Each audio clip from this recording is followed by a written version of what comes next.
Okay, hopefully you can hear me.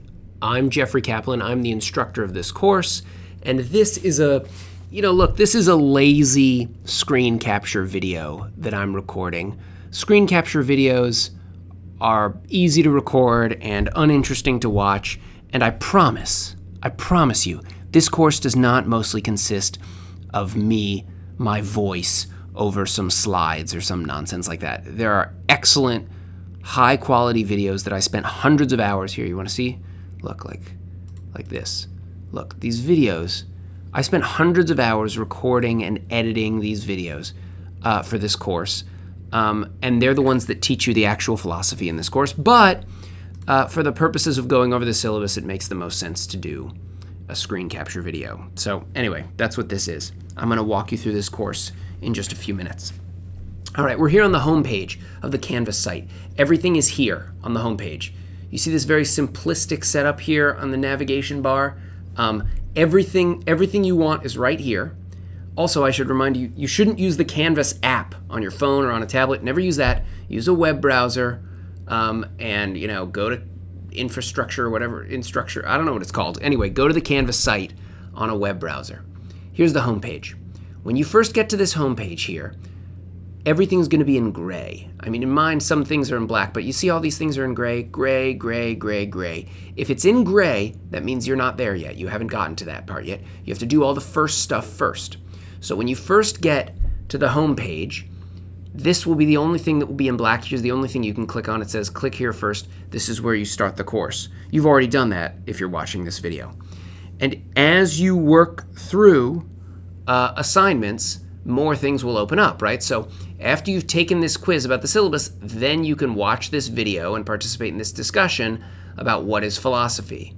And once you've done these readings, you can take this quiz on that reading, and then only after you've taken that quiz can you watch this video.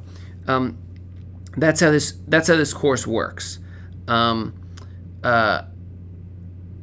Okay, so here let me sort of walk through this.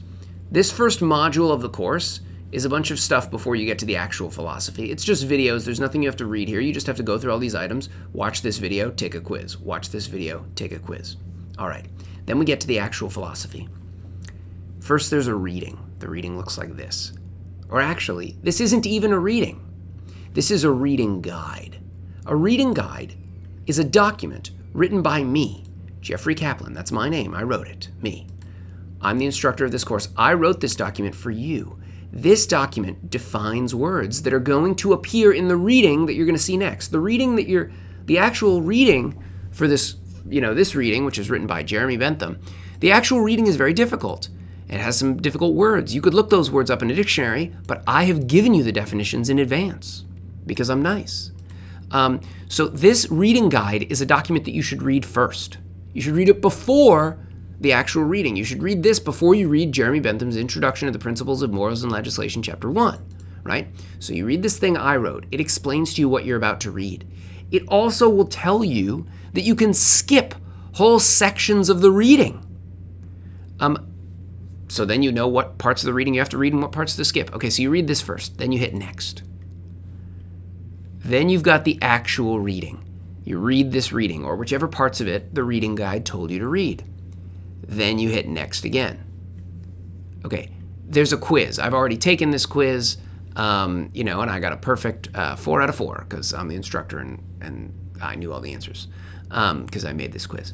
So you take the quiz. After you've taken the quiz, the next thing, and of course you can just hit next to go on to the next things, but you can also, go through on the home page, right? So we just looked at the reading guide, then the reading itself, then the quiz. The next thing after the quiz, you can only access this after you've taken the quiz, is the video. Okay, notice some things here. This video is a video that I recorded and edited. This is the lecture. This is where I explain to you what just happened in the reading. Right? So you don't have to understand every single thing in the reading. I'm going to teach it to you. I'm going to explain it to you in these videos. Also, notice this. There's some words first. There's a few sentences here that appear above the video. These sentences are where I tell you what will be on the exams.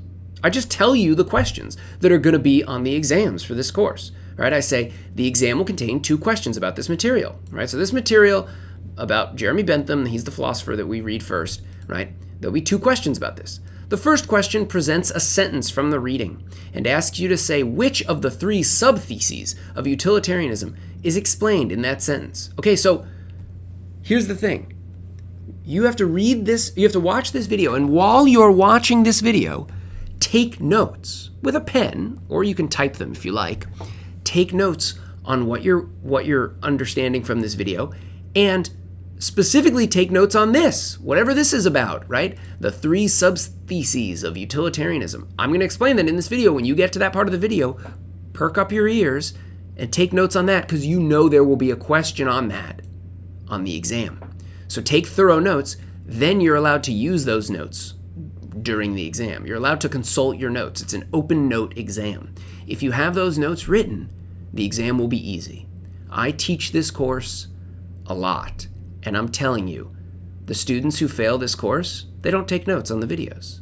They just sort of watch them and chill. You know, look, can I click this? What's riding a jet ski good for? Here, it's me. This is me explaining stuff. Because the first thing gets you that second other thing.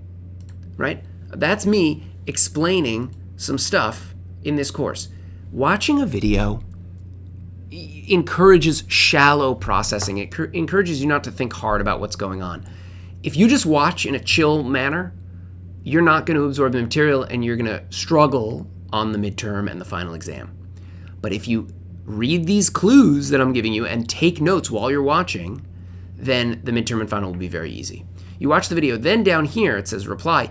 You can type any questions you want, right? I will answer any questions you have immediately. Like within 24 or 48 hours, you type a question, I will answer it. But I will answer it here below the video. So if you type a question below video number 1 about this material, come back to video number 1, because Canvas won't send you a notification telling you that I've answered your question, but I will answer it. And then you'll have my answer, and you'll know that for the exam, and you'll know that for your whole life. Okay. So anyway, that's how this course is structured. It's structured with almost everything. There's a reading guide written by me that preps you for the reading. Then there's the reading itself. Then there's a quiz on the reading. And then there's a video where I explain that reading. You need to take notes on that video, and then you can put any, questions that you have underneath that video, and I will answer them. And you got to return to the video to see my answers, because Canvas will not send you an automatic notification telling you that I answered your question. All right, so that's how the whole course is structured. Look at all this. There's readings, reading guide, reading, quiz.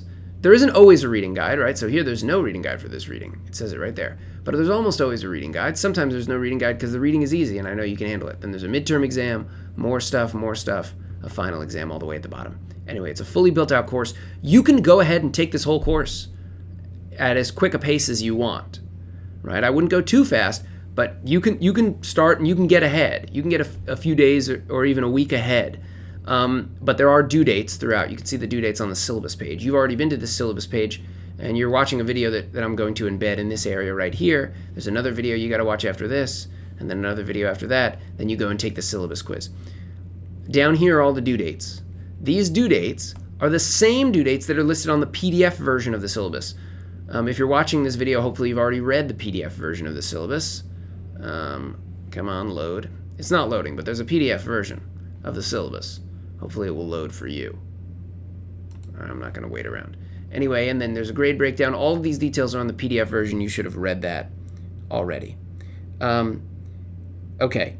The grade sheet. Grades. This is what the grade sheet looks like for you. You've got all your quizzes. So I'm in this now as a sample student, and I pretended to take these first 4 quizzes and got perfect scores on each of them.